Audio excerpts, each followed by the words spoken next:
Joining us now is James Gagliano, retired FBI Supervisory Special Agent, along with Stuart Kaplan, former FBI Special Agent. Now, a lot of attention today was given to this second person caught on video. The second person that you want to talk to, can you drill down at all on any interactions that you believe you may have had with the main person of interest? Do you believe he talked to him? How close was he to him? Any interactions? What can you tell us? We feel that we need to speak with them to find out what because videos don't speak.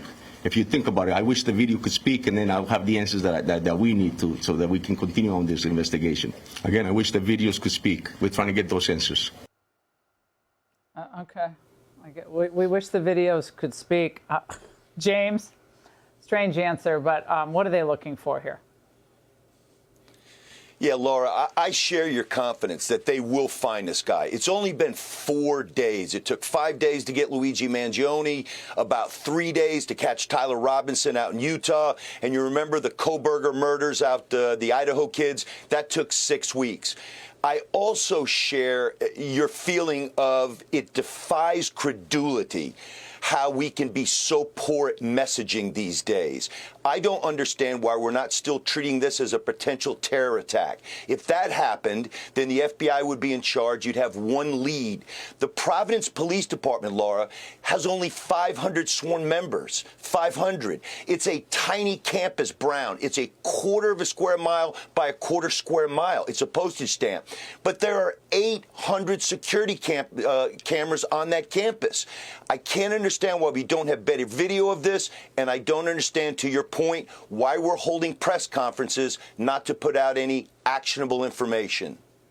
Stuart, they also apparently still don't know, which again is mind-boggling, but you're the expert. They don't know how long exactly the shooter was in the building. Is that odd? Well, let me say at this stage of the game? Well, Laura, let me tell you what's odd. What is odd is when you have a police chief that is flanked by politicians from day one, when you go back to the first press conference and you see the political leaders basically hijacking a press conference where parents who are all over the United States concerned about their loved ones and their children and just the safety of the general public, and you basically have the mayor and the president of the university basically can't answer a logical, rational, reasonable, common sense question. That to me signals this is a circus-like environment. Also, I have to tell you, Laura, when you make mistakes early on, that has a cascading impact on the progression as to why we may be here almost day 5. Now, I love Jimmy Gagliano, and I agree with him. Investigations take as much time as they take to properly apprehend and do what we do best, and there should be no haste. But the reality is we may have been in a better position had we not given the all clear and the stand down on Sunday, where the students were basically released to go back home for the holidays.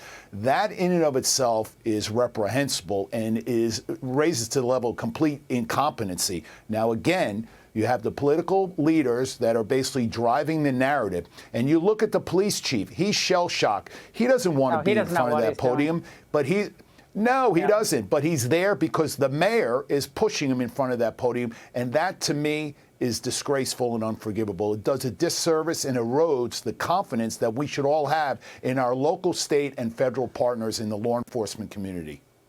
Yeah, Brian Yanis just interviewed the police chief who confirmed that the Brown University PD car that was referenced in that Q&A late today did not have any dash cam. This is the police car that the suspect walked nearby, and there was no camera in there, which I guess for a campus, maybe that's not unusual. But I want to go back to what Stuart just said, because I do believe, and I wondered the same thing, whether this got political really fast with this mayor who came out and seemed to, I don't want to say he enjoyed the moment. I don't think that's fair. But again, it's not political. This is an investigation. This shouldn't be political. It shouldn't have political implications. But it kind of becomes political when political figures seem to be directing the others to speak. But James, are we being unfair here? No, I don't think so. And Laura, I'll put my second hat on. I'm a recovering politician. I served 2 terms as the mayor of a small upstate New York village. I understand the need for politicians to gravitate toward the cameras.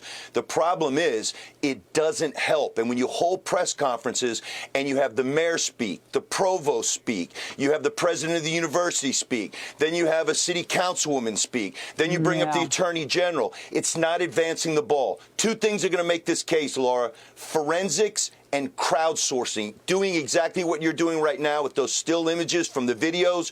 Crowdsourcing and forensics are going to solve this case. Stuart, people were, looking at the police kicking around the snow there. But, I mean, that's what they have to do. I mean, time did pass and snow fell. So they're having to look through the snow to find, I guess, shreds of any information.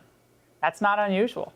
Well, no, it's not unusual. And look, Laura, they're desperate. They need the public's help. But let me go back to a point with respect to whether it's a pistol or a long gun. And James would understand this. Generally, the magazines that would be left behind would be easily connectable to whether or not it was a pistol or a long gun. The nonsense, we don't know or we don't want to tell, that in and of itself is ridiculous. And again, it erodes the confidence that we should have in this police department. They knew the caliber of weapon within an hour of the shooting, did they not, James? I mean, they know it right away. It's not a mystery what kind of gun it was, or at least the caliber of the bullet. Well, the fog of war. So we know that there were some interviews of some of the students and a teacher's aide immediately afterwards, and there were some conflicting things, and that's normal. Would it be helpful to put out what type of weapon that we believe that it is? Sure. But if it's a revolver, the shell casings don't come out, so they may not have anything there. So I think they know a lot more, obviously, than they're letting out, but I just don't think they need to do these multiple press conferences. It's not helping advancing the ball. No. Post it online, show the photo everywhere. I think that does a lot more than having CYA press conferences. James, Stuart, you both are the best. Thank you so much. Hey, Sean Hannity here. Hey, click here to subscribe to Fox News YouTube page and catch our hottest interviews and most compelling analysis. You will not get it anywhere else.